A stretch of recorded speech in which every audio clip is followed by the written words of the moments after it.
Hi friends, அனைவருக்கும் வணக்கம். Welcome to our channel MS target TNBC. இன்றைக்கி என்ன பார்க்க போகிறோன்னா, நியூ சிலபஸ் வந்து பார்த்திங்கன்னா 6th to 12th வரைக்கும் இருக்கிற புக்கில் நியூ புக்கில் என்ன படிக்கணும், ஓல்டு புக்கில் என்ன படிக்கணும், தென் வந்து 11th 12th சிறப்பு தமிழ் படிக்கணுமா படிக்கக்கூடாதா, இது போல் கொஷின்ஸ்லாம் வந்து பார்த்திங்கன்னா நம்ம இந்த வீடியோக்குள்ளே ஆன்சர் பார்க்க போகிறோம். தென் வந்து பார்த்திங்கன்னா குரூப் 4 சிலபஸ் நியூ சிலபஸ் மாற்றிருக்காங்க இல்லைங்களா, அதன் பிரகாரம் இருக்கக்கூடிய அலகு 1லேருந்து அலகு 7 வரைக்கும் புக்கில் வந்து 6th to 12th வரைக்கும் நீங்கள் எங்கெங்கே படிக்கணும், வேர் டு ஸ்டடியும் வந்து நான் உங்களுக்கு இதில் சொல்ல போகிறேன். அதனால் மிக மிக முக்கியமான வீடியோ இது. புதுசாக நியூ ஸ்டூடெண்ட் பார்க்குறீங்கன்னா இந்த வீடியோ உங்களுக்கு கண்டிப்பாக ஒரு கிளாரிஃபிகேஷனை கொடுக்கும். தமிழில் வந்து எது படிக்கணும் படிக்கக்கூடாது, தென் வந்து பார்த்திங்கன்னா வேர் டு ஸ்டடி உங்களுக்கு நான் கொடுக்கறதுனால உங்களுக்கும் வந்து இதெல்லாம் படித்தா போதுன்ற ஒரு கிளாரிஃபிகேஷன் வரும். ஓகேங்களா? அதனால் வீடியோ ஃபுல்லாக ஸ்கிப் பண்ணாமல் பாருங்கள். தென் நம்ம சேனல் என்ன புதுசாக பார்க்குறீங்கன்னா சப்ஸ்கிரைப் பண்ணி ஃபாலோ பண்ணிக்கோங்க.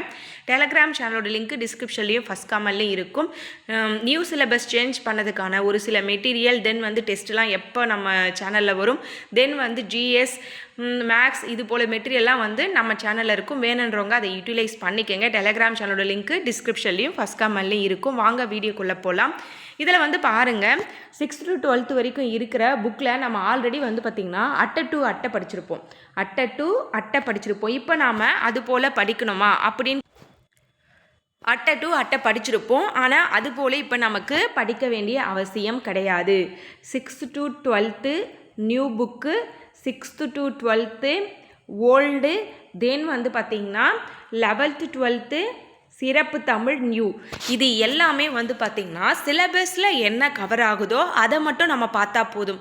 அதுலேயும் பார்த்திங்கன்னா இலக்கணம் வந்து நமக்கு கிட்டத்தட்ட ஒரு 85 கொஷின் கேட்குறாங்க. திருக்குறளும் இலக்கியமும் ஒரு 15 கொஷின் தான் கேட்குறாங்க. இப்போ நம்ம அதிகமாக இம்பார்ட்டன்ட் கொடுக்க வேண்டியது வந்து பார்த்திங்கன்னா 85 கொஷின் இலக்கணம், 15 கொஷின் நெக்ஸ்ட் கொடுத்தா போதும். இதில் 85 கொஷின் வந்து எங்கெல்லாம் புக்கில் 6th to 12th வரைக்கும் இருக்கிற புக்கில் எங்கெல்லாம் கவர் ஆகுதுன்னு கேட்டிங்கன்னா, ஒவ்வொரு இயலுக்கு பின்னாடி இருக்கக்கூடிய கோடிட்ட இடங்கள், சரியான விடை தேர்ந்தெடுத்தல், பொறுத்துக, கலைச்சொற்கள், மொழித்திறன் பயிற்சி, இலக்கணம் ஒவ்வொரு இயலுக்கு பின்னாடியும் இருக்கும். ஓகேங்களா? ஸ்டார்டிங் 6th 12th வரைக்கும் இருக்கக்கூடிய பேசிக் இலக்கணம் எல்லாமே உங்களுக்கு தெரியும். ஒரு சிலர்லாம் வந்து நிறைய பேர் கேட்குறீங்க, புக்கு படிக்கவே வேண்டாம், சிலபஸில் இருக்கிற டாபிக் மட்டும் நம்ம படித்தா போதும் அப்படின்னா, இதற்கான ஷோஸ்லாம் வந்து நீங்கள் எங்கே கண்டுபிடிப்பீங்க? சோர்ஸ் கண்டுபிடிச்சி அது பிடிஎஃபாக நீங்கள் வச்சு ஜெராக்ஸ் போட்டு படிக்கணும். இதுவே நீங்கள் 6th to 12th வரைக்கும் ஒவ்வொரு புக்குக்கும் ஒவ்வொரு 6th இயல் பின்னாடி இருக்கக்கூடிய ஒவ்வொரு இயலுக்கு பின்னாடி இருக்கக்கூடிய இலக்கணம் எல்லாம் படிச்சுக்கிட்டிங்கன்னா, மொழித்திறன் பயிற்சி, கோடிட்ட இடங்கள், கலைச்சொற்கள் இது எல்லாமே நீங்கள் படித்து முடிச்சிட்டிங்கன்னா அவங்க 85 கொஷின் அதிலிருந்து தான் கேட்பாங்க. இல்லைனா புக்கில் தவிர்த்து எக்ஸ்ட்ரா கேட்குறாங்கன்னா அவங்க சொன்ன மாடலில் கேட்க போகிறாங்க. மற்றபடி வந்து கொஷின் வெளியிலிருந்து அரைஸ் ஆகாது. இதில் நீங்கள் தெளிவாருங்க. ஃபஸ்ட்டு வந்து நீங்கள் 6th to 12th வரைக்கும் இருக்கிற புக்கில் புக் பேக்கு, கலைச்சொற்கள், சரியான விடை தேர்ந்தெடுத்து எழுதுதல், தென் வந்து பார்த்திங்கன்னா இலக்கணத்துக்கு இருக்கக்கூடிய புக் பேக்கு, திருக்குறள், தென் பாடல் வரிகள்லாம் படிக்கணும்னு கேட்டிங்கன்னா பாடல் வரிகளில் இம்பார்ட்டன்ட் லைட் மட்டும் பார்த்துக்குங்க. தென் அடுத்து வந்து பார்த்திங்கன்னா அந்த கான்செப்ட் தெரிஞ்சால் போதும். நம்ம லைன்ஸ்லாம் மனப்பாடம் பண்ண வேண்டிய அவசியம் இல்லை. அதிலிருந்து கொஷின் கம்மியாக கேட்குறதுனால ரொம்ப நீங்கள் அதுக்கு ஸ்ட்ரெயின் பண்ணி படிக்க வேண்டாம். இலக்கணத்துக்கு வந்து நீங்கள் ஃபஸ்ட் ப்ரிஃபரன்ஸ் கொடுங்க, போதுமானது. இது வந்து உங்களுக்கு ஓரளவுக்கு கிளாரிஃபை ஆகிருக்கும். அடுத்து வந்து பார்த்திங்கன்னா ஓல்டு புக்கு வந்து நியூ புக்கு முடிச்சுட்டு அதுக்கப்புறமா ஓல்டு புக்குக்கு வாங்க. ஓல்டு புக்குக்கும் இதே ப்ரொசீஜர் தான்.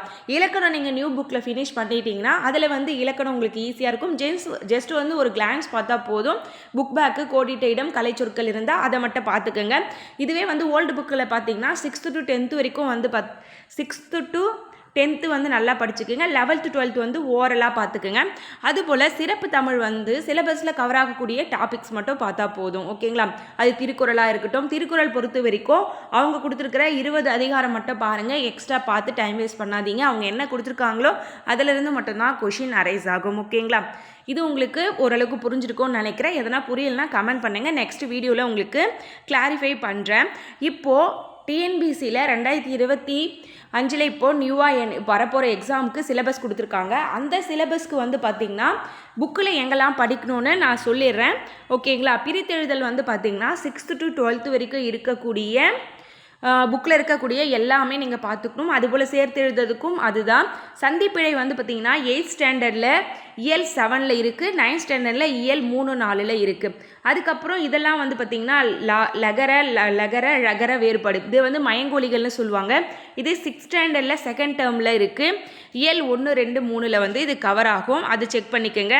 அடுத்து பாருங்கள், இணை எழுத்துக்கள், சுட்டு எழுத்தல், இது எல்லாமே 6th ஸ்டாண்டர்ட் புக்கு தான். ஒருமை பன்மை அறிதல், இது வந்து 8th ஸ்டாண்டர்டில் இயல் 7, 9th ஸ்டாண்டர்டில் இயல் 5ல் இருக்குது. அடுத்து வந்து வேர்ச்சொல் அறிதல். வேர்ச்சொல் அறிதல் வந்து பார்த்திங்கன்னா 9th ஸ்டாண்டர்டில் இயல் 1, அதுக்கப்புறம் 7th ஸ்டாண்டர்டில் 2nd டேர்மில் இயல் 2. இது போல் வந்து நான் ஒவ்வொன்றுத்துக்குமே உங்களுக்கு நான் கொடுத்துருக்கேன். வினைமுற்றுக்கு 8th ஸ்டாண்டர்ட் புக் ரெஃபர் பண்ணுங்கள், 10th ஸ்டாண்டர்ட் புக்கு ரெஃபர் பண்ணுங்கள். தென் வந்து அடுத்து பாருங்கள், இது எல்லாமே நான் உங்களுக்கு சிலபஸ்க்கு எங்கெங்கே கவர் ஆகுதுன்னு எல்லாமே நான் உங்களுக்கு கொடுத்துட்டேன்.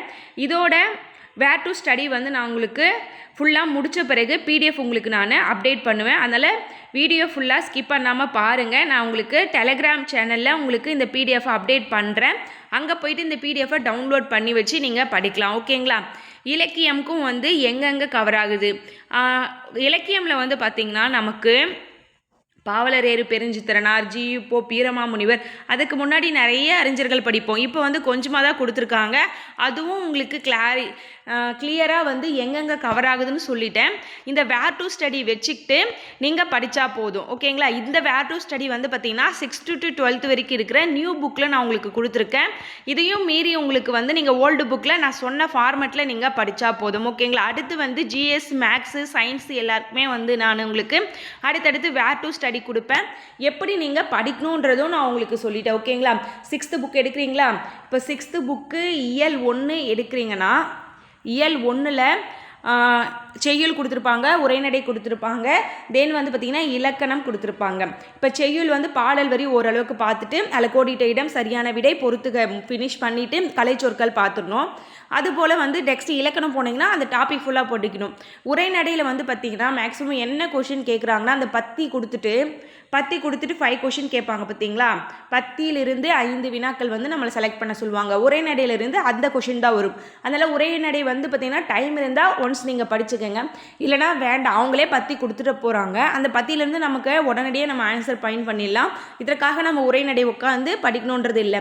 சிலபஸில் எந்த உரைநடை கவர் ஆகுதோ அந்த உரைநடை மட்டும் கூட நீங்கள் படித்தா போதும். ஓகேங்களா?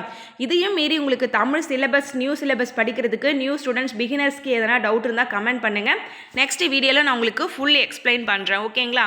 தேங்க்யூ. இந்த பிடிஎஃப் வந்து உங்களுக்கு நான் டெலகிராம் சேனலில் அப்டேட் பண்ணுறேன். நீங்கள் டவுன்லோட் பண்ணி சேவ் பண்ணி வச்சு நீங்கள் படிக்க ஸ்டார்ட் பண்ணுங்கள் தமிழுக்கு. அடுத்து வந்து நான் உங்களுக்கு ஜிஎஸ்க்கு, மேக்ஸுக்கு, சயின்ஸுக்கு எல்லாமே 1 by 1 வேர் டு ஸ்டடி கொடுக்குறேன். தொடர்ந்து நம்ம சேனலை ஃபாலோ பண்ணிக்கோங்க. அடுத்தடுத்து நம்ம சேனலில் வந்து பார்த்திங்கன்னா நியூ சிலபஸ் பேஸ் பண்ணி வீடியோஸ் போயிட்டுருக்கு. ப்ரீவியஸ் இயர் கொஷின் கொடுத்துட்ருக்கோம். அதுபோல் ஜிஎஸ்க்குமே ப்ரீவியஸ் இயர் கொஷின்லேருந்து நம்ம நியூ சிலபஸ்க்கு ஏற்ற மாதிரி வீடியோஸ் அடுத்தடுத்து வரும். மேக்ஸுமே வந்து நம்ம அடுத்தடுத்து கொடுக்கலான் இருக்கோம். இதெல்லாம் நீங்கள் ஃபாலோ பண்ணணும்னு நினச்சிங்கன்னா நம்ம சேனலை சப்ஸ்கிரைப் பண்ணி ஃபாலோ பண்ணிக்கோங்க. உங்களை வேறொரு வீடியோவில் சந்திக்கிறேன். நன்றி.